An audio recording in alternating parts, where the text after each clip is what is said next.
नमस्कार, बहुत बहुत स्वागत आपका नादी टीवी पर। मैं हूं आपके साथ पारुल। स्पॉटलाइट देख रहे हैं आप और आज बात एमएलसी चुनाव में बाजी किसके हाथ। उत्तर प्रदेश में एमएलसी चुनाव प्रतिष्ठा का प्रश्न बन गया है। समाजवादी पार्टी और भारतीय जनता पार्टी के बीच मुकाबले में अब एक दिलचस्प ट्विस्ट भी आ गया है, क्योंकि शिक्षक संघ गुट के उम्मीदवार फिर से चुनावी मैदान में उतर चुके हैं। पहले लग रहा था कि शिक्षक संघ गुट चुनाव से दूर रहेगा, लेकिन इस बार तो शिक्षक संघ के साथ साथ निर्दलीय भी मैदान में आ गए हैं।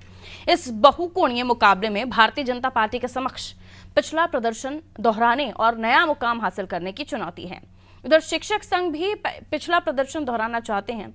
समाजवादी पार्टी की कोशिश इन 5 सीटों पर सेंध लगाने की है, लेकिन भाजपा ने जबरदस्त मोर्चाबंदी भी की है। क्या है एमएलसी चुनाव का मिजाज, आज स्पॉटलाइट में होगी इसी पर बात। लेकिन उससे पहले क्या है नेताओं के बोल, सुनिए जरा। विधान परिषद चुनाव के लिए पूरी तरह से तैयार है। आज प्रत्याशियों के नामांकन पूरे हो जाएंगे। इससे पहले सभी वोट बनवाने का काम, वोटरों तक व्यक्तिगत संपर्क का काम ये भारतीय जनता पार्टी कर रही है। 20 वोटरों पर एक प्रमुख कार्यकर्ता की जिम्मेदारी है, जो उनसे संपर्क करेगा और वोट डलाने का काम करेगा। भारतीय जनता पार्टी हर चुनाव को गंभीरता से लेती है, विधान परिषद चुनाव को भी गंभीरता से ले रही है। और निश्चित रूप से जानिए कि भारतीय जनता पार्टी अपने कार्यकर्ताओं के बल पर, अपने नेताओं की नीति और नियत के बल पर 5 सीटों पर जीत हासिल करेगी। 5 जगहों पर स्नातक शिक्षक के चुनाव होने हैं। समाजवादी पार्टी पूरी ताकत के साथ स्नातक शिक्षक का चुनाव लड़ेगी और अगर 5 जगहों पर स्नातक शिक्षक के प्रत्याशी विजयी हो गए तो विधान परिषद में नेता प्रतिपक्ष समाजवादी पार्टी का हो जाएगा। लेकिन भारतीय जनता पार्टी सत्ता और धन का दुरुपयोग करके चुनाव में धांधली करके चुनाव जीतना चाहती है। हमारी जो शिक्षक मतदाता हैं उनसे अपील है कि विधान परिषद में समाजवादी पार्टी का नेता प्रतिपक्ष का पद हो जाए।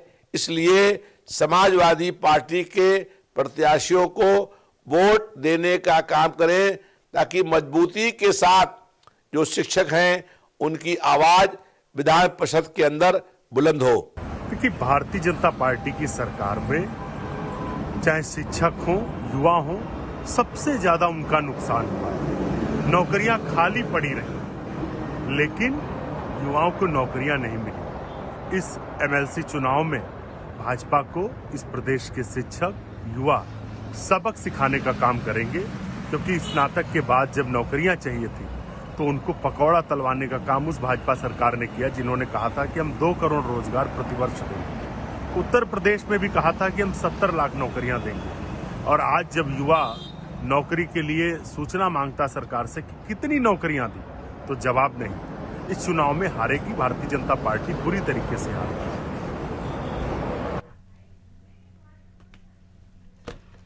तो दावा यह विपक्षी पार्टियों का कि इस चुनाव में बीजेपी हारेगी, लेकिन बीजेपी की अपनी मोर्चेबंदी है, किरेबंदी है। किस तरह से आने वाले इस चुनाव के नतीजे होंगे, किस तरह इसका परफॉर्मेंस दोनों ही दल करने वाले हैं, खासतौर पर सपा और बीजेपी के कैंडिडेट पर सबकी नजर होगी। मिलियन मेहमानों से जो हमारे साथ चर्चा में जुड़ रहे हैं, सलोनी सोलंकी प्रवक्ता है कांग्रेस की, हमारे साथ जुड़ रहे हैं। सलोनी जी का स्वागत करते हुए कृष्ण मोहन पांडे प्रवक्ता है बीजेपी से, हमारे साथ जुड़ रहे हैं। कृष्ण मोहन जी, आपका भी स्वागत करती हूँ। अनूप जी हमारे साथ जुड़े हुए समाजवादी पार्टी से, अनूप जी पहली बार हमारे साथ जुड़ रहे हैं। मनोज मिश्रा जी वरिष्ठ पत्रकार हैं, हमारे साथ जुड़ रहे हैं। आप सभी का स्वागत करते हुए चर्चा में मैं शामिल कर लेती हूँ। चलिए, सपा से हमारे साथ अनूप जी हमें इस वक्त दिखाई दे रहे हैं, बाकी मेहमानों के पास जाएंगे, लेकिन अनूप जी से हम पहले ही प्रतिक्रिया ले लेते हैं। अनूप जी, है तो ये विधान परिषद के चुनाव, लेकिन इसमें तमाम दलों की कोशिशें यही हैं कि उनका भी कैंडिडेट निकल जाए, लेकिन आपके सामने न केवल बीजेपी है बल्कि शिक्षक संघ भी हैं और उनके साथ निर्दलीय भी मैदान में हैं। किस तरह का, क्योंकि शिक्षकों का भी यही कहना है कि वो भी चाहते हैं कि उनके ही ग्रुप से या उनकी ही कौम से सारे सब कुछ जो निकलकर सामने आए, जो भी शिक्षक हैं, तो जाहिर सी बात है परेशानियां आप लोगों को होने वाली हैं। और इससे पहले भी जो उपचुनाव हुए उसमें बहुत बेहतरीन प्रदर्शन कर नहीं पाई सपा। सर अनूप जी, देखिए मेरी आवाज आ रही है आपको? जी सर, आपकी आवाज मिल रही है, कहिए सर। देखिए, समाजवादी पार्टी पूरी गंभीरता के साथ इस स्नातक चुनाव को और शिक्षक चुनाव को विधान परिषद के लड़ रही है। हमने पूरी तैयारी की है, अपने वरिष्ठ नेताओं को प्रभारी के तौर पे प्रत्येक जिलों में लगाया है। हमारे कार्यकर्ताओं का नेटवर्क पूरे प्रदेश में फैला हुआ है, वो कार्यकर्ता जमीनी स्तर पे काम कर रहे हैं और ये शिक्षित लोगों का चुनाव है। तो निश्चित तौर पर जो बेरोजगारी फैली हुई है समाज में, शिक्षक बड़ी तादाद में इसमें वोटर होते हैं। शिक्षकों के प्रति भारतीय जनता पार्टी की सरकार ने जो उपेक्षापूर्ण रवैया अपनाया है, उनके प्रति जो अविश्वास का और एक तरीके से कहिए कि उनको अपमानित करने का काम किया है, तो शिक्षकों में भी आक्रोश है। और ये सारे मतदाता, हमारा पूरा विश्वास है कि भारतीय जनता पार्टी को सबक सिखाना चाहते हैं। और जो समाजवादी पार्टी ने अपने समय में बेरोजगारी भत्ता दिया, शिक्षकों के हित में तमाम कदम उठाए, ये सारे सवाल इस चुनाव में मुझे लगता है मुद्दा बनेंगे और मतदाताओं के ख्याल में रहेंगे। निश्चित तौर पर ये बात आप जानते हैं कि 5 सीटों पर भारतीय जनता पार्टी पहले कायम थी। हमारे पास खोने के लिए कुछ नहीं है, लेकिन हम को पूरा विश्वास है कि हम बड़ी तादाद में इसमें सीटें जीतने जा रहे हैं। और इसके साथ साथ एक और महत्वपूर्ण मुद्दा है, समाजवादी पार्टी ने प्रत्येक समाज के प्रत्येक वर्ग का प्रतिनिधित्व इस चुनाव में रखा है, लेकिन भारतीय जनता पार्टी ने 5 में से एक भी सीट पर किसी पिछड़ा वर्ग के प्रत्याशी को टिकट नहीं दिया है, उनको चुनाव लड़ने के योग्य नहीं समझा है। ये सारे सवाल होंगे जो चुनाव में मुद्दा बनेंगे और समाजवादी पार्टी के पक्ष में मतदाता भारी तादाद में मतदान करेंगे और हम लोग लगातार जमीनी स्तर पर काम करके इस चुनाव में विजय प्राप्त करने का पूरा प्रयास करेंगे और भारतीय जनता पार्टी की अहंकारी और तानाशाह सरकार को सबक सिखाएंगे। ठीक है, कृष्ण मोहन पांडे जी हमारे साथ जुड़े हुए हैं। कृष्ण मोहन जी, जाहिर सी बात है कि पुराना प्रदर्शन दोहराना और उससे बेहतर करके दिखाना, ये आपके सामने चुनौती होगी ही, लेकिन लगातार दूसरी पार्टी का मजबूत होना और उसके अलावा शिक्षकों का खुद लामबंद हो जाना, वो भी चाहते हैं कि मैदान में उतरकर वो भी अपनों के लिए लड़ें, और उसके अलावा निर्दलीय भी आपके सामने मुबाए खड़े हुए हैं। परेशानियां आपके लिए भी कम नहीं होंगी सर? कृष्ण मोहन जी, कृष्ण मोहन जी, आवाज मिल रही है आपको मेरी?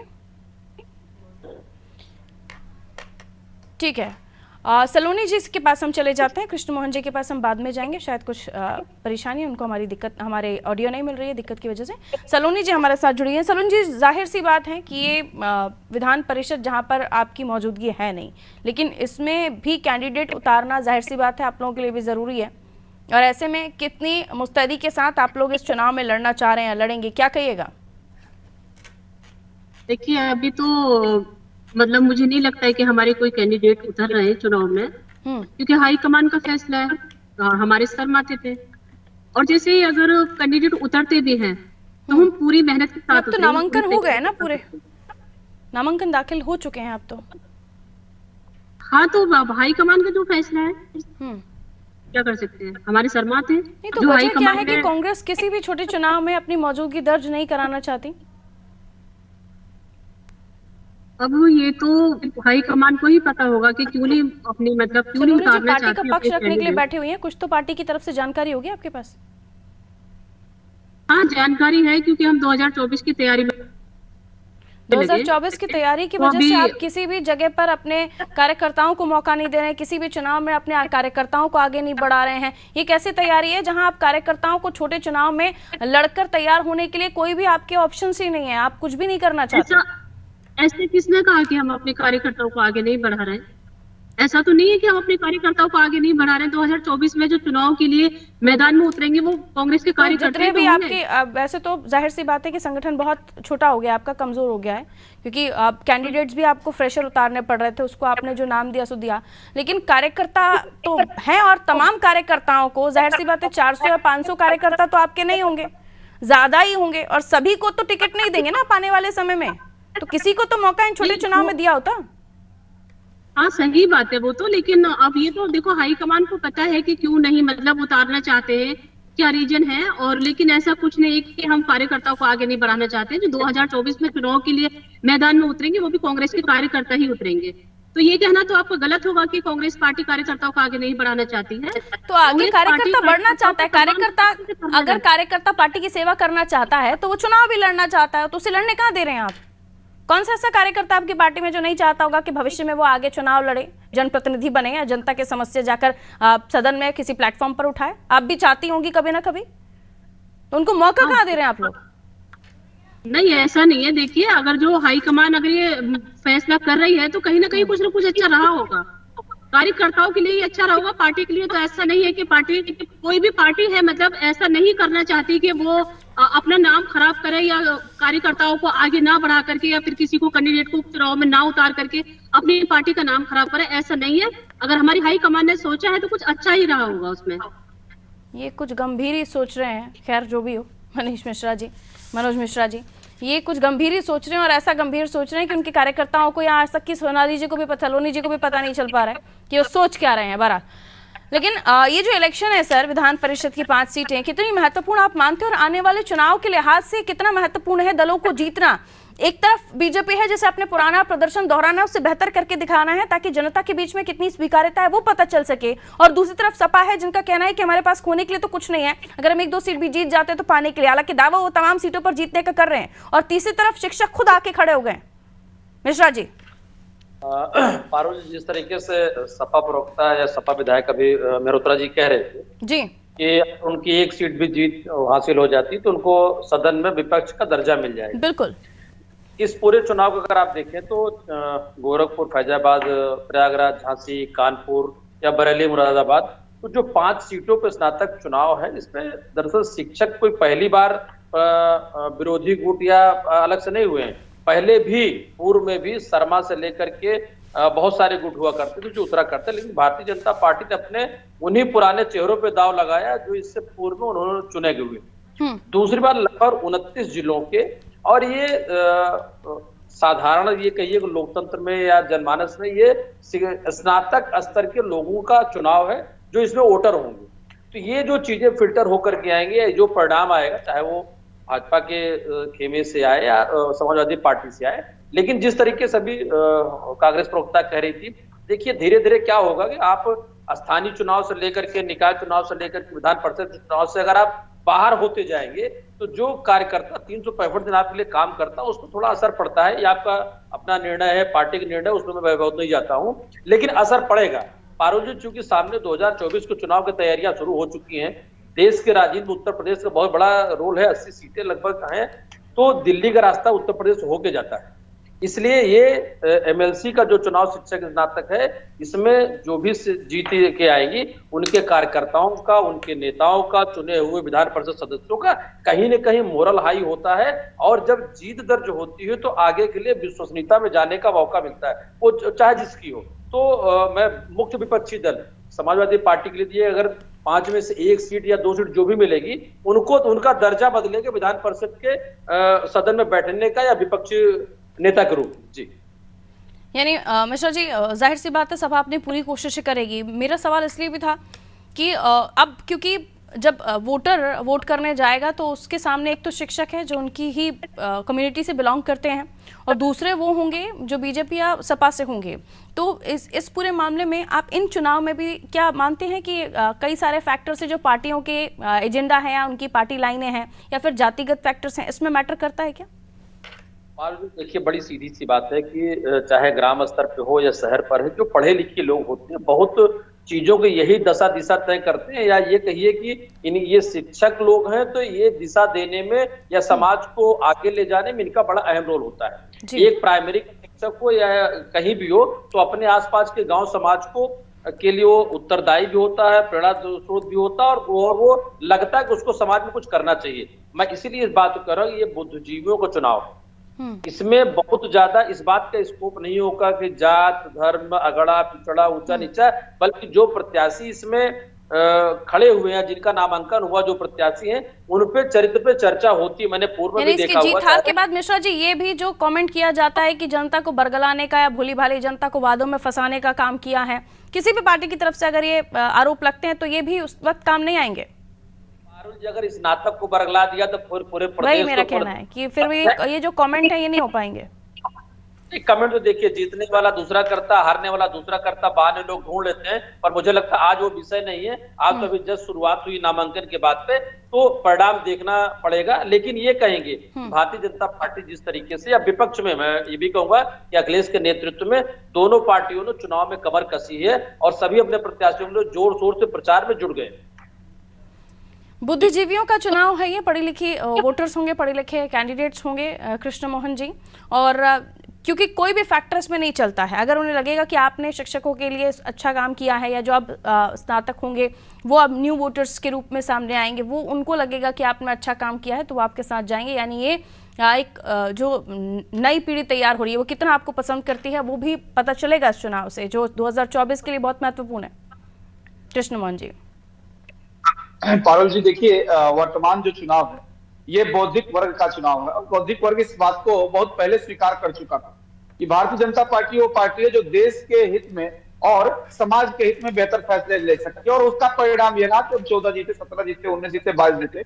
और ऐसे वो सारे चुनाव जो बौद्धिक वर्ग से आते हैं, सारे क्षेत्र से आते हैं, जहां पे ये कहा जाता है कि एक बौद्धिक वर्ग निवास करता है, एक बौद्धिक कम्युनिटी रहती है, वो निश्चित तौर पर भारतीय जनता पार्टी को लंबे कालखंड से स्वीकार करती रही है। और ये आगामी चुनाव जो बौद्धिक वर्गों का चुनाव है, भारतीय जनता पार्टी 5 सीट पर विजय प्राप्त करेगी, क्योंकि शिक्षक और युवा जो ग्रेजुएट है वो जानता है कि भारतीय जनता पार्टी उनके बेहतर ढंग से उनके भविष्य की सुरक्षा या उनके भविष्य के लिए बेहतर सोच सकती है, इसलिए वो सारे लोग भारतीय जनता पार्टी को चुनेंगे। बिल्कुल, लेकिन कृष्ण मोहन जी, एक जो बार बार वजह सामने आ रही है या वजह पूछी जा रही है, माफ कीजिए, कि क्यों आखिर आपको पुराने ही कैंडिडेट रिपीट करने पड़े? क्या वो इतने अब इस बार भी आपको लगता है कि उन्होंने इतना काम किया है कि दोबारा उन्हें वो वोटर्स चुनेंगे? बिल्कुल, देखिए हमारे भारतीय जनता पार्टी का चुनाव जो है, प्रत्याशियों का चुनाव व्यक्ति विशेष नहीं करता है, कोई एक परिवार नहीं करता, एक व्यक्ति एक पार्टी का मुखिया नहीं, एक किसी परिवार का मुखिया नहीं करता है। हमारे चुनाव का जो प्रत्याशी होता है वो केंद्रीय नेतृत्व करता है, और दूसरा नीचे से फीडबैक जाता है शिक्षकों के बीच से, ग्रेजुएट लोगों के बीच से वो फीडबैक आता है कि कैसा व्यक्ति है, इनके कार्य पद्धति कैसी रही, 5 वर्षों में इनका कार्य का निष्पादन कैसा रहा है, उनकी जीवन के लोगों से मिलने जुलने की जो परंपरा रही है, या उनके जो भी समस्याएं, जो शिक्षक या उनके ग्रेजुएट लोगों की जो समस्याएं रही है, उस समस्या को ठीक करने में कितना योगदान रहा है, तो नीचे से जो फीडबैक आता है उसी फीडबैक हमारे प्रत्याशी तय होते हैं। निश्चित तौर पर ये जो प्रत्याशी तय हुए हैं उन्हीं अध्यापकों और ग्रेजुएट लोगों के बीच से एक फीडबैक आया, तो केंद्रीय नेतृत्व ने उनको स्वीकार किया, तो निश्चित तौर पर ये वही लोग हैं जिन्होंने बेहतर काम किया, और उनको जो वोटर हैं उनको लगता है कि आगे भी हमारे लिए बेहतर कार्य करेंगे, तो भारतीय जनता पार्टी ने उनको प्रत्याशी बनाया है।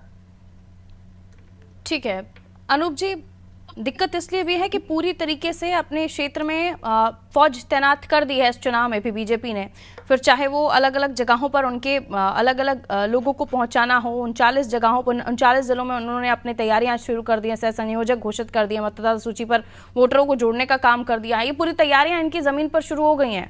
अनूप जी, जाहिर सी बात है अगर सेंधमारी करनी है तो ज़मीन पर भी तैयारियां करनी होंगी, क्योंकि आपकी पार्टी का बार बार ये आरोप लगते रहे, खासतौर पर अखिलेश जी पर, और वो आप ही की पार्टी में पहले जो आपके घटक दल थे जो जिन्होंने मिलकर आपके साथ चुनाव लड़ा, वही आरोप लगाते रहे। राजभर जी की तरफ मेरा इशारा है, और जाहिर सी बात है जब वो कहते रहे कि कैबिनों में बैठकर, एसी कमरों में बैठकर आप लोग चुनाव लड़ते हैं, तो फिर इस बार तो छोटे चुनाव हैं, इस बार भी अगर उन्होंने जमीन पर उतरना है, या आपकी जो संगठन है या कार्यकर्ता है वो जमीन पर उतरेंगे, क्या प्लान है, क्या रूट मैप तैयार हुआ है इस इलेक्शन को भी लेकर? देखिए, जो आपने सहयोगी दलों की बात की, राजभर जी की तरफ इशारा किया, तो पहले मैं उसी से शुरुआत की। राजभर जी तो जिस एजेंडे के तहत माननीय अखिलेश यादव जी के खिलाफ बोल रहे थे, वो एजेंडा आज भूपेंद्र चौधरी जी के बयान से लग रहा है कि कुछ कुछ उनके लिए रास्ता बनने लगा है। अब उनको सत्ता की आरामदेह कुर्सी मिल जाएगी और सारी समस्याएं उनकी दूर हो जाएंगी, प्रदेश की भी उनकी निगाह में सारी समस्याएं दूर हो जाएंगी। अब जो तैयारी की बात है, हम जमीनी तैयारी में किसी भी रूप से भारतीय जनता पार्टी से कम नहीं है। हमारे कार्यकर्ता उनके कार्यकर्ताओं से ज्यादा समर्पित हैं। संसाधनों का अभाव जरूर हमको, क्योंकि भारतीय जनता पार्टी सत्ता का जितनी बेशर्मी के साथ दुरुपयोग अपनी सत्ता प्राप्त के लिए करती है, उतना आजाद भारत के इतिहास में शायद कोई और दूसरा उदाहरण नहीं होगा। ऐसी स्थिति में उससे निपटने के लिए भी हम लगातार संघर्ष के मार्ग पे चलने वाले लोग हैं। हमारी पार्टी हर तरीके से, जहां कहीं जुल्म जाती होगी और प्रशासन अगर किसी तरीके की कोई निष्पक्षता से हटने की कोशिश करेगा, कहीं पक्षपात करेगा, तो उसके खिलाफ भी हम लोग संघर्ष करेंगे। और हमने बताया आपसे कि ब्लॉक स्तर तक हमारा संगठन है, ग्राम स्तर तक संगठन है, बूथ स्तर तक हमारे कार्यकर्ता समर्पित होकर के इस चुनाव में लग चुके हैं। हम लोगों ने ब्लॉक में बैठकें शुरू कर दी हैं, हमारे प्रत्याशी क्षेत्र में दौड़ रहे हैं और निश्चित तौर पे हमारा विश्वास है कि जैसा भाजपा के प्रवक्ता महोदय ने कहा कि ये शिक्षित लोगों का चुनाव है और इसमें मुद्दे दूसरे होते हैं। तो जो बेरोजगारी उत्तर प्रदेश में लगातार बढ़ती जा रही है, ये दावे किया करें इन्वेस्टर समिट के, लेकिन बेरोजगारी की क्या स्थिति है सब लोग जानते हैं।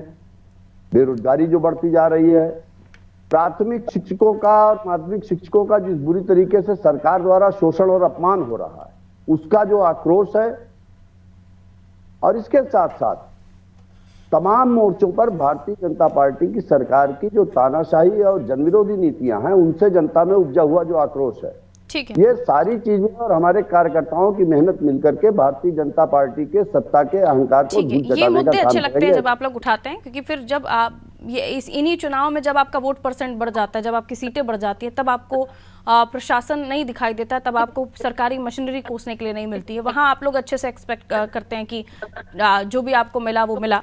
ठीक है, मैं आ रही हूँ वापस, एक कमेंट ले लेती हूँ। आप मुझे 1 मिनट दें, आपने बात कही तो मुझे जवाब भी दे लेने दें। जी कहिए।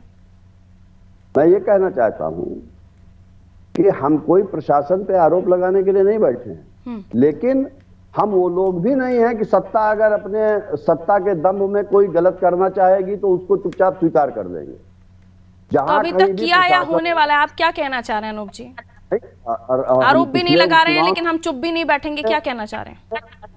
उपचुनाव में रामपुर में जो हुआ उसके ऊपर मैंने लगातार बोला और हमारी पार्टी ने बोला, और मैनपुरी में भी आप करना चाहते थे, लेकिन वहां हमारे कार्यकर्ताओं का यह मनोबल था और इतना भारी जनसमर्थन था। आजम जी के लोगों का मनोबल नहीं था जहां से वो लगातार जीतते हुए आ रहे थे। खैर ठीक है सर, पार्टी ने विजय प्राप्त की और वही वजह है। मैंने कहा ना, रोजगार, परेशानी है, लोगों की मूलभूत सुविधाएं, इन पर भी आवाज उठाते हैं आप, तो अच्छा लगता है सुनने में।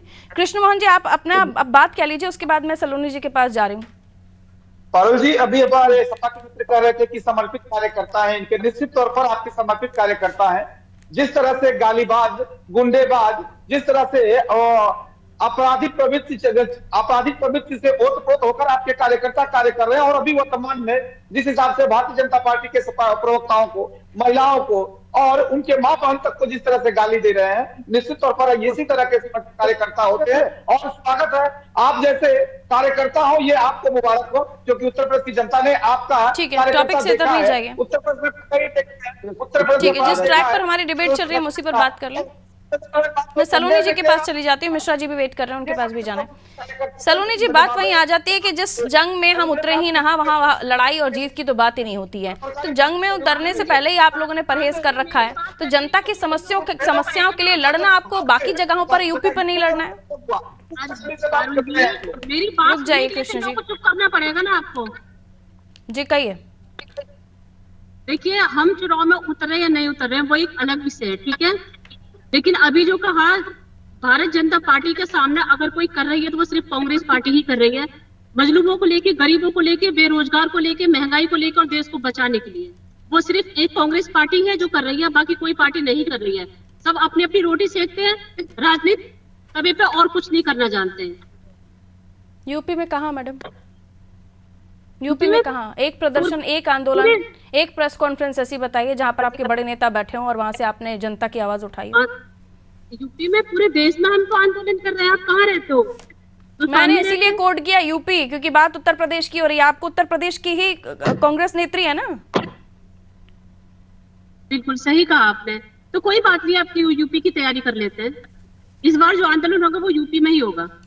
अभी तक तो दिल्ली में चल रहा था, हर जगह चल रहा था ना, इस बार आंदोलन जो होगा ना वो यूपी में ही होगा। इस बार कांग्रेस का स्लोगन बदलने वाला है, लड़की लड़ सकती हो, तो पिछली बार काम नहीं हुआ, इस बार कुछ और नया आएगा, क्योंकि अभी भी तैयारी नहीं दिख रही है कांग्रेस की। मिश्रा जी, जाहिर सी बात है अब इन चुनाव में दोनों ही दलों को अपनी महत्वपूर्ण भूमिका निभाते हुए, अपने कार्यकर्ताओं की क्षमता को दिखाते हुए इस चुनाव में आगे बढ़ना होगा, और कहीं ना कहीं दोनों ही दल मेहनत करेंगे तो जाहिर सी बात है उसके नतीजे कुछ और आएंगे, 2024 में उन्हीं के लिए कारगर साबित होंगे। पारुल जी, देखिए मैं बताऊं, एमएलसी चुनाव में चूंकि बहुत कैटेगरी है, चुने हुए प्रतिनिधि भी चुनाव करते हैं, उसका इतना अहम मतलब इसलिए नहीं होता है। कारण ये है कि चुने हुए प्रतिनिधि जब चुनते हैं तो कहीं न कहीं पार्टियां प्रत्याशी से उनका अपना लगाव होता है। लेकिन कारण ये है कि अगर 1% देख लें, स्नातक एमएलसी चुनाव, ये एक महज मानकी नहीं होती, बल्कि उस प्रदेश का या उत्तर प्रदेश में ही, बाकी बहुत सारे राज्यों में ऐसी व्यवस्थाएं नहीं है, लेकिन वो ये तय करता है कि इन बुद्धिजीवी वर्गों ने जो विधानसभा स्तर पर अगर अपने प्रतिनिधि को भेज रहे हैं, पहले की बात मैं इसलिए बार बार कहता हूं कि आज से ज्यादा पहले जो शिक्षक गुट ज्यादा मजबूत थे। एक वक्त था 98, 99, 96, 2002 इनमें जो शर्मा गुट हुआ करते थे, वो सब निर्दलीय भी सरकार को रोकने में, सरकार के सामने बड़े बड़े प्रस्ताव पास कराने में या धरना प्रदर्शन बहुत आगे हुआ करते थे। वैसी स्थितियां आज नहीं है।